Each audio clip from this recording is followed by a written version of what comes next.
YouTube is up. There it is. Okay. Welcome back. Business scenarios based off of the Daily Drucker. You know the playlist, right? 366 days of business innovative thinking, and right into it. We're talking about multinational companies.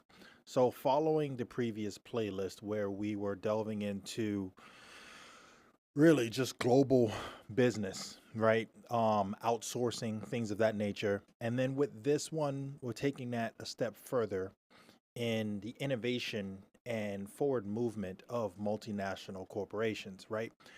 And what we're touching on with that is what Peter Drucker kind of brushes across, and where I, applying it today, wanted to make it more relevant to today, because he actually says something to the effect of where he would foresee business going in 2025.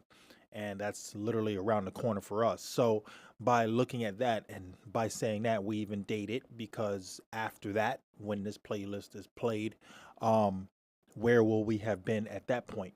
But right now, looking at the current economy and understanding that the change in global positioning of power as far as the dollar is concerned with global trade and our resources as far as oil is concerned, and trade of other commodities. It's really coming down to now, um, who benefits what and why and how, right? And with multinational companies, you have a lot of companies, a lot of countries, if you will, that are extremely proficient in making certain things, whether it's technology or the production of oil, if you will, or several other things. And so as a result of that, they have a power play that they can make.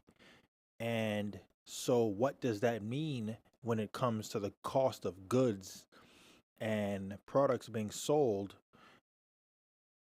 when combined with other products to make whatever your product is, right? You buy something from India, and then maybe it's combined with something in China, and then some significant technology, maybe over in Germany. And so these items, and then they're all bought from these different countries, and then it's finally assembled in Mexico for whatever reason. And so all these items are put together, and then it's shipped from there, and then it gets a stamp of approval or whatever, and goes through, I don't know, a series of checks and balances as far as how efficient the product is and meeting code and standards. I don't know, right? And so, and then it's finally sold and said to have been um, manufactured or whatever in the U.S., right? So the final corporation is out of U.S., right? And so all the other parts were bought from all these other countries and put together. But from each one of those respected countries, they know that they control that one thing that they're good at.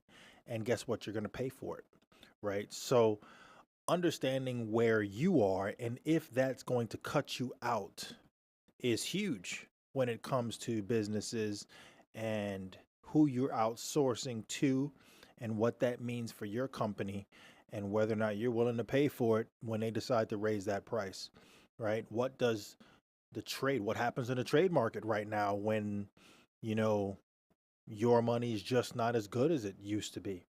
A lot of things change globally, and you have to understand the world economy just as much as you understand it domestically in order to make the right decision moving forward.